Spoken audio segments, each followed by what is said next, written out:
السلام عليكم ورحمة الله. معكم معتصم من قناة تقنية الأندرويد. يوم جديد وموضوع جديد استعراض معكم بعض التطبيقات. أتمنى أن تنال رضاكم، وخصوصا التطبيق الأول والتطبيق الثالث. قبل ما نبدأ في موضوعنا اليوم، أتمنى من أي شخص يشاهد هذا الفيديو أن يدعمني بلايك، لأنه ده الشيء الوحيد اللي بيدينا أمل وتقديم المزيد من الخدمات بمشيئة الله. وكله طبعا ما عدد اللايك في زيادة يساعد في انتشار الفيديو أكثر. فاصل صغير وأنا واصل.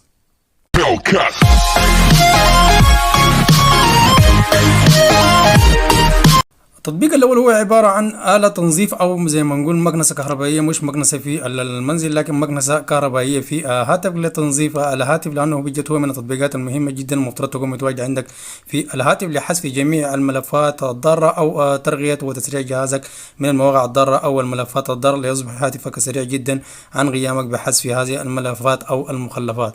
الحصول لامتيازات البرنامج في الهاتف بنمشي في الخيار الأول، بنمنح جميع الصلاحيات المطلوبة عندنا في الهاتف حتى يتمكن البرنامج من الوصول إلى الملفات داخل أي مجلد موجود في الهاتف. إذا ضغطنا في علامة المكنسة تظهر عندنا الملفات كثيرة جدا، ويبدأ البرنامج بقراءة الملفات والمخلفات في الجهاز، وأوتوماتيكيا طبعا ضع علامة للملفات والمحتاجة إلى التنظيف وإخلاء بعض المساحة للاستفادة منها في الجهاز. وفي الخيار الثاني طبعا الوصول البرنامج للذاكرة الخارجية. التطبيق طبعا يسمح لنا بالوصول إلى الملفات الموجودة حتى في الذاكرة الخارجية والعمل عليها وتنظيفها وتسريع الجهاز، وإضافة طبعا بعض المساحة في الذاكرة الخارجية لكي تستفيد منها في أشياء أخرى، أو تخزين بعض الصور أو الملفات المهمة في الذاكرة الخارجية. وفي الخيار الثالث للملفات الخاصة بالمتصفح الموجود بجهازك، وحذف بعض المخلفات المواقع اللي انت قمت بزيارتها. من المؤكد طبعا عند استخدامك لأي متصفح وزيارة بعض المواقع، من الطبيعي طبعا يترك لك أثر إذا كان من صور أو ملفات وانت في غنى عنها لتحرير بعض المساحة في الهاتف. وفي الخيار الرابع خيار جميل جدا، واحذر من استخدامه، لأنه ببساطة حذف جميع المكالمات إذا كان من المكالمات الصادرة أو المكالمات الواردة، والأفضل إنك تكون حذر جدا بالنسبة للخيار الرابع لحذف جميع المكالمات الموجودة في الهاتف. وفي الخيار الخامس هو خيار موفق أو اختياري لحذف بعض التطبيقات الخارجية وليس طبعا التطبيقات الخاصة بالهاتف، وتحرير بعض المساحة للاستفادة منها لتخزين بعض التطبيقات اللي انت بتستخدمها بشكل يومي أو بشكل متكرر في الهاتف. والخيار الأخير هو لحذف جميع الملفات بدون استثناء، ولا تحتاج إليها، والاستفادة من المساحة في الجهاز لاستخدامك في أشياء مهمة، والعديد طبعا من الخصائص والوظائف في البرنامج. أتمنى أن تكتشفها لوحدك، لأنه بجد هو برنامج مهم وبرنامج جميل جدا، وممكن تستفيد استفادة قصوى من إمكانيات البرنامج في الهاتف.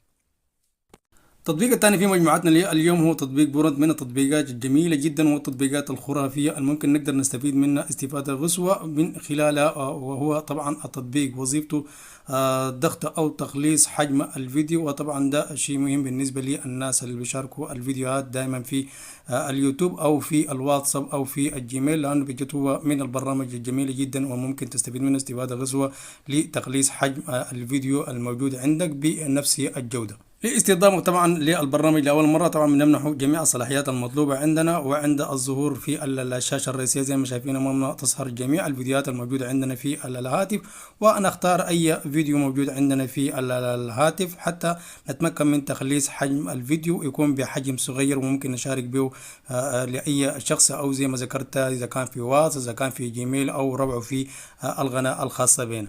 بعد ما اخترنا الفيديو اللي حابين انه نخلص المساحة او الحجم بتاعه، نختار هنا في اللصفة زي ما شايفين امامنا بيدينا العديد من انواع الجودة في البرنامج، ويحتوي على كمية خرافية اذا كان زي ما ذكرتها في البداية، اذا كان واتس، اذا كان فيس، اذا كان جيميل، او ربعه في القناة الخاصة بنا.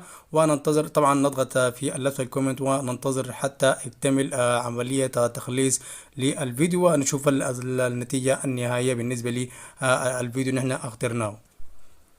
زي ما ملاحظين طبعا اكتملت العملية، وزي ما شايفين امامنا كان حجم الفيديو هو 124 ميجا بايت، والان صار يعني 11 ميجا بايت. يعني بجد هو برنامج مهم وبرنامج جميل جدا وبرنامج مدهش، وممكن نستفيد منه استفادة قصوى بالنسبة لتخليص حجم الفيديوهات اللي احنا حابين نشاركها مع الاصدقاء، او زي ما ذكرت سابقا حابين نرفعها في القناة الخاصة بنا. التطبيق الثالث في مجموعتنا اليوم هو من التطبيقات المفيدة جدا والتطبيقات المساعدة جدا للوصول إلى جميع أجزاء الموبايل، إذا كان من تطبيقات أو واي فاي أو بلوتوث أو فلاش، يعني أي شيء محتاج إليه ممكن تصل له بكل سهولة عند الأيقونة أو الزر في الشاشة بواسطة التطبيق. هو تطبيق توتشي ماستر من التطبيقات الجميلة جدا واللي بيستحق يعني مليون نجمة، لأنه بجد هو برنامج مفيد وممكن تستفيد منه استفادة غصوة. طبعا البرنامج هو حجمه صغير وعدد تحميلاته تجاوز الأكثر من مليون تحميل بالنسبة للبرنامج.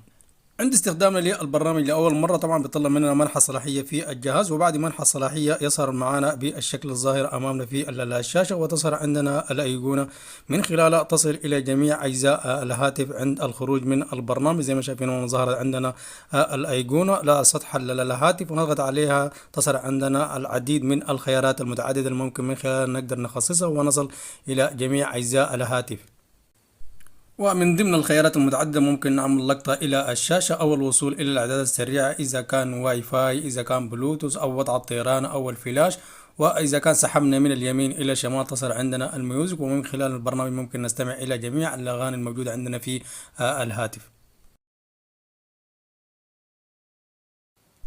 واللي يقولنا في الأسفل بالنسبة للوصول إلى معدات أو للأجزاء الداخلية من الهاتف، على سبيل المثال إذا كان من فيديو أو صور أو التحكم في الصوت أو التحكم في الهاتف بالإعدادات المصغرة زي ما بقولوا بالنسبة للأجزاء الداخلية في الهاتف، لأنه بالجد زي ما ذكرت لكم برنامج مهم وبرنامج مفيد جدا وممكن تستفيد منه استفادة غزوة بالنسبة لإمكانات البرنامج في الهاتف. وأترك لكم حرية الاختيار بالنسبة لإعداد البرنامج في الهاتف بالطريقة اللي انت بتشوفها مناسبة معك. والمميز طبعا في البرنامج هو برنامج مجاني تماما، ممكن تتحصل على رابط تحميل البرنامج وجميع البرنامج اللي ذكرناها في موضوعنا اليوم. رابط تحميله اسفل الفيديو برابط مباشر بمشيئة الله.